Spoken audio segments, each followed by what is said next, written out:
Friends, we have an exciting opportunity today because our old friend Ken is back. I would shake your hand, but I don't want to get you sick. Okay, thank you. I appreciate it. I went for my annual checkup, and the doctor, I got this new fancy insurance, and he says, you need a flu shot. I'm like, I haven't had a flu shot in years. I don't need one. So now you have the flu. Yeah. Yeah. And I'll be on the road for like 3 weeks this bastard. Anyway, forget about sickness. Well, it's good to see you. It's very good to be good to here see with you. you. We have the new I miss MX-5 you. RF. Yeah, I know. Well, we'll get together at the show. Are we gonna build a car again this year? I'd like to hope so. Yeah. Now, if you guys are new to the show, this man and I built 4 SEMA show cars A together. few years back, yeah, we brought him into the studio, and we had him roll up his sleeves, and I think he took his jacket off. But did. He did get a Actually, lot of no, work. I He kept did the get jacket on. He kept the jacket. He did get He a lot gave of me a smile. You got a lot of work done with Yeah. us. So, yeah, it was fun. Now, I'm going to embarrass you a little bit, because some people don't know, like, your history. You have designed virtually every Miata from the beginning. I have an association with every Miata. I bought the first one when I worked at Chrysler. And I got a lot of crap from that from the guys at Chrysler, because the LeBaron was the hot car at the time. And then I took that to Mazda, and I ended up getting asked to be part of the development for the second-gen car, so I penned the second-gen car. And then the third-gen car we were involved in also, we did some full-size proposals for that. And then the fourth-gen car as well, we did some proposals. So I've done a lot of our SEMA show cars, as you know, and those are all MX-5s that we've done, the Speedster, the 2 Spiders, the Super 20. All of these were cars that I worked on for. So can I call I'm you intimately, Tom Matano Jr.? A little bit, yeah, you could. You could say that. Okay. Yeah. A little taller than him, but junior, Just a little bit, junior yeah. in stature, for sure. So tell me what went into doing this. Well, the first thing to know about this is when we looked at doing the hardtop for this 4th generation car, we wanted it to be different than what we had done on the 3rd gen car. Was there a logic at this? Yeah, the logic was basically we found that people who had the hardtop on the 3rd gen car didn't drive the car with the top down very often, and so there was a large percentage, 80% of the time, the car had the top up, and we thought, well, God, why design a car that doesn't look great 80% of the time and only looks good when the top's down? The Roadster looks good with the top up, it looks great with the top down, but we thought when we're doing the development for the 4th gen hardtop, why not develop something that looks really cool with the top up and with the top down? And that is what drove us to go towards this. I don't want to call it a Target direction, but this retractable fastback. I wore my Target shirt just for you today. Look at that. See that? Very cool. I'm a designer, man. Very I got cool. the details down. No, I like your attention to detail. Now, was this something like you and Julian and Miata-san sat around and came up with in design, or did the product people come to you and say, you do this? It was a little of everybody. I think the design guys started the program with a little bit of our input, mainly from Japan, but they knew the chief designer on the program, Nakayama-san, was very much involved in this car from the beginning. He has a 1st gen car, so he's passionate about MX-5. He understood the purity of what the MX-5 is all about.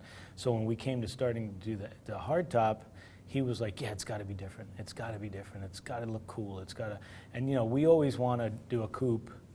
You know, we've done a couple of coupe proposals and show cars and stuff. So this was shooting brake. So this was an opportunity for us to let's explore a little bit and see if we can actually make this happen. Okay, so let's explore. Let's go back and why don't you show it to us? So the first thing you notice, most retractable hardtops, you know, the top is much more, you know, kind of buttressy and bubbly, and it doesn't have a lot of style to it. So what we want to do is we want to extend the roof as far back as possible. We took it back halfway into the rear deck lid. What this allowed us to do is not only give it this like Italian sports car feel, but it also allowed us to visually make the roof look lower. It's not any lower than the previous car. It really doesn't have any impact on headroom, but when you look at it, you're reading this. You know, again, the designer looking at it. That is an entirely very good point. Yeah, you're seeing a longer roof, which then visually makes it look lower. I gotta believe there was an argument with the engineers about this. Well, I was going to say there was a big, you know, Mazda's always about challenging convention, and for us, this was this, you know, never stop challenging spirit for us. Let me interject for a minute. Tell them how long you've been at Mazda. Okay, I've been with Mazda 25 years, and in that time, I can honestly say we right now have the best product lineup we've ever had of And cars. he started at Mazda when he was 5 years old. Yeah, there you go. Okay, I started drawing cars at 5 and started working at Mazda at 6.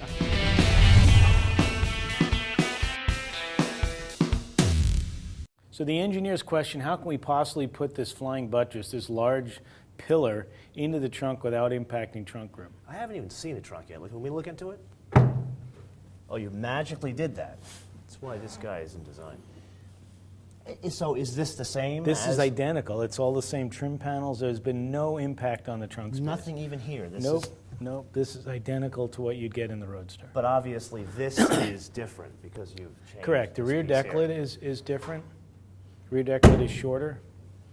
Here, we obviously notched it out here for this roof to fit in. And so the idea then was, okay, what do we do then? And then we said, well, maybe we just make it a target and we leave that up. So the designers were really adamant about this image of the car even when the top was down. Totally. And so that's kind of how I it love ended up that you've hidden the line here because there's usually like, you see the BMW, it's a horrible line. That's a great point because that's something a lot of brands end up bringing the line down into here because that's where the only way they can get the whole mechanism to fit flush and then put a cover back over it. And that was another area where the designers worked well with the engineers to say, guys, we got to clean this up so that this line works in parallel to the trunk cut and also with the belt line. Can you open it for us? Yeah, sure. And so when you get in the car, when you walk up to the car, you don't notice that trunk line at all. Is it the same line from the Roadster? That line is on the Roadster, but it's not a brake line. Yeah. No. Okay, cool. Oh, and look at this trick here. The window, the back window goes down as well. Correct. That's a neat touch. So the idea behind that, again, is this open motoring feel. So we thought, look, with this up, this down, the back window down, you're getting almost all of what you're getting with a Roadster. I will say I'm a little bit biased on this because I owned a Supra sport roof and loved it. Yeah. So this fits the bill for you. Yeah. I'm horrifically biased towards these cars. Yeah. I love these cars a lot, and the fact that you've done a Targa, it's just amazing. I'm going to ask you the $64,000 question at this point. Where was this in the development cycle? Was this before the Roadster, same time as the Roadster, after the Roadster? We developed the Roadster first. We wanted to keep the Roadster pure, so this came after the Roadster development, but there was a period during the Roadster development as it was being finalized where this discussion started. And so there was no compromises to the Roadster design at all to accommodate this. And I think that's what makes it so brilliant and so successful is that we really didn't impact the Roadster design styling at all by bringing in this roof. And, you know, like I said, we kept the rear quarter panels obviously different just because of the shape, the way it relates to the deck lid. Yeah. But the surfaces are identical. You know, if you look at it, other than the actual stamping piece being different, they're close to identical. The fuel cap is the same. This is the same. The rear high mount stoplight is the same. So we kept as many parts as we could originally, but we had to make a few little changes on the deck lid and the rear quarter panel. Now, earlier you were telling me you've changed the color offerings here. What's the story with the colors?